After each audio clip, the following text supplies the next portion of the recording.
everyone, and welcome back to Grayson's Bookmark. My name is Grayson, and here on this channel I make all kinds of writing and bookish content. Today is a writing related video. It has been a long time coming, but today I have the next step in the Seaside journey. Although that's not its real title, you will know it eventually when it gets far enough along the process. To you, it's called Seaside. And plus it's easier to say, so also good.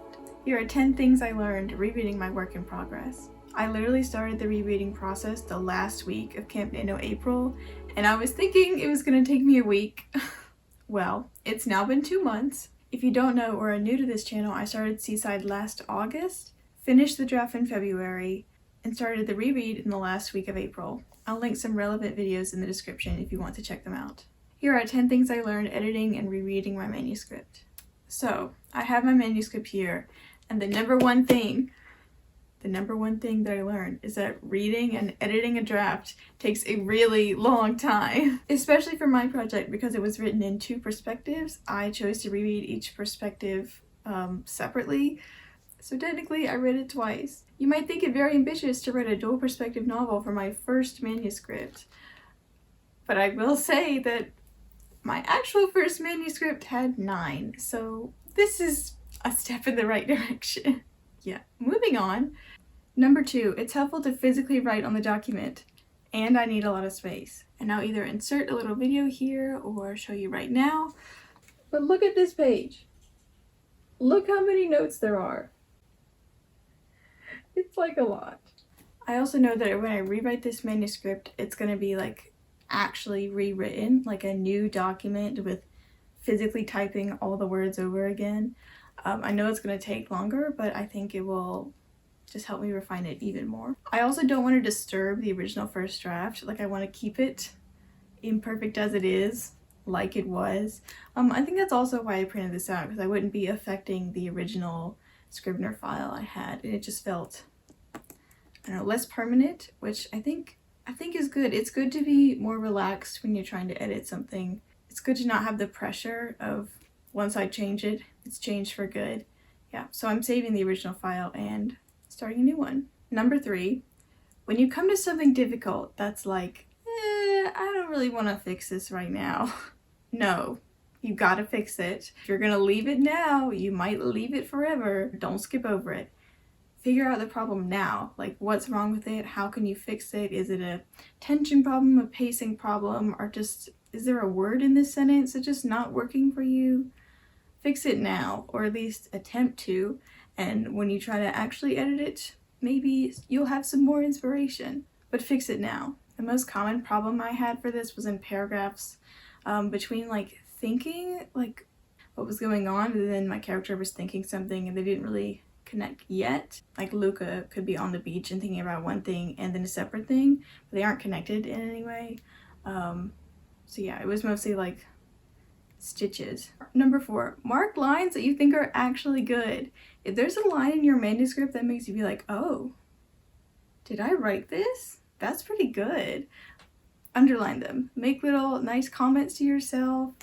Be your own like cheerleader. I know it was difficult to, like, if I was on a page, it just had so many things to fix. But when I would find a line that I was really happy with, like underlining that and like putting a check mark beside it, like, I don't know, just gave me a little boost to get through the whole page. For this, I used a red pen to underline them to make them stand out. I mostly wrote in pencil on my document. I like how easy a pencil is to use. Again, a non-permanent solution for editing. Something else I use my red pen for is number 5, typos. You will find a lot of them, and I thought my draft was pretty clean when I printed it, but gosh, when I noticed them, I was like, how could I have missed this? So what I did is I marked them in red and I wrote typo at the top of the page, so that when I'm actually typing the second draft, I'll be like, oh, that's where that typo was. My goal is to make the second draft cleaner, and I think marking typos really helps with that. Like, I know you're not supposed to like copy edit right now, but like, I just can't help myself. In terms of edits, I did like all types of editing. I did structural, line editing, and copy editing, and you know what? That works for me. Number 6, character voices can be really tricky to separate. I know when I was reading my beginning chapters that were switching perspectives, like my characters like had the same like thought processes. That's not good. So I think reading, like I said, like reading their perspectives separately all the way through helped me refine like how each character thinks. My two characters are Luca and Julian, and I worked really hard on trying to give them distinct personalities in this edit. Luca, I would say, is more anxious and less self-confident than Julian. Julian he's very direct in his thinking. Sometimes he spaces out, but it's something I didn't know he did until I was reading it. If you notice character quirks about your characters, just like make a little note of it and see if they happen to pop up anywhere else, because I noticed things about my character that like I hadn't noticed that I had done about them, which is really cool. If you'd like to learn more about my take on character voice and how to refine those, I have an article about this very topic, and the link will be in the description.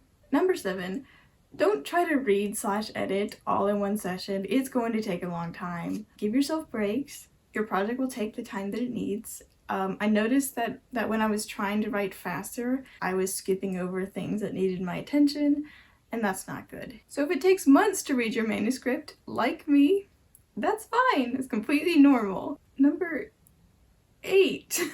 Don't expect to only line edit. When I started this, I was really worried because I was like only line editing. I was like, oh no, I'm not gonna make any structural changes, and like I was worried that I wouldn't see any structural changes to make, but I did, so don't expect to only do that. Like I think we all want to believe that what we have written the first time is like the perfect draft, like the best it could be. Like I don't need to edit anything, like I don't need to change anything, the structure is perfectly fine and logical. But you know, that's not the case, at least for me. Maybe your structure is bang on the first time, and congratulations. And actually, once I noticed that I needed to make a structural change, I got excited. I was like, it's happening, we're changing it, it's getting better. Like it was a good thing. There is this worry of like, what if the book gets worse by me changing things around? What if I accidentally delete something I didn't mean to? It's something you gotta jump right into. You gotta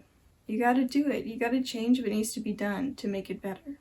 Seaside is not officially changed yet because I have not started my new file. And that brings me to number 9, your manuscript will change for the better. There were so many line edits and little details I added, like so many lines crossed out. It got messy.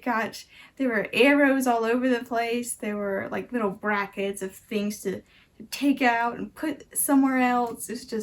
It's almost like you're redecorating. There's such a good feeling of being able to like cross out a whole paragraph that you know wasn't working, and then reading the rest of it without it, and you're like, yes, it's better. I did it. Like I could feel the book getting better through my editing. I've never experienced this type of gratification before, and after I read the first character's perspective to the end, I realized it was getting better, and after all the editing, it would be better. It's exciting. And number 10, have someone to read your book with you. Having someone else read with you is really great because they will point out things that you didn't even know were wrong with your manuscript. I had an alpha reader see plot holes that I didn't even know existed, and part of me is like, now I have to change it. But I was also like, you know what, I do have to change this. It's ultimately a good thing. So I think you should have someone read at the same time as you. And I'm really grateful that I had a second pair of eyes on this while I was editing. And the next draft will be better because of it. Which brings me to my Camp July project for NaNoWriMo. Camp NaNoWriMo project for July? You know what I'm talking about. This will be an unofficial project. I'm not going to announce it on the Nano website because I should start it like yesterday. I'm actually starting this rewrite on June 18th because I know it's going to take longer than a month, and I don't want to have to do this after July. I have no idea how long it's going to take me, and today I've been looking at the structure of my book and like restructuring things, and I'm like, oh god, this is going to take a long time. So I'm going to be retyping word for word this document That is 70,950 words, retyped, edited. I don't expect this book to be over like the 75 to 77k range, although I know it does need more content to just fill in some gaps. Definitely not break 80k. My hopes for this draft is a cleaner one, and a manuscript that I can send to beta readers, one with good structure and better character voice and better explanations for plot points that, you know what, the filling of plot holes. And sometimes you can put a seed in a plot hole and then it becomes a plot tree. Did that make sense? My goal, my deadline is July 30th. But yeah, I'm really excited to start this rewrite. I know it's going to take a long time. I'm unsure if I will do vlogs for this process. I know I'm starting a new job next week. It's going to make me very busy, so apologies if you don't see any bonus videos for a while. I normally post at 2 p.m. Eastern Standard Time on Thursdays, and on my channel I have room for bonus videos. I think there was one recently about Jamie Paxton and her first 2 novels. So yeah, if you don't hear from me for a while about my writing projects, this is what I'm doing. I'm rewriting Seaside for the second draft, and it's gonna be better. If you'd like to, I'd appreciate if you liked and subscribed to this channel. There's lots of good things coming. Thank you for supporting me on my writing journey. Thanks so much for watching this video. Yeah, just thanks for being here. Thanks so much for watching, and I'll see you in the next video. Bye! I'm gonna do thumbnails now. The last week of Camp NaNoWriMo. Nope. Do I have anything else to say? I can do it.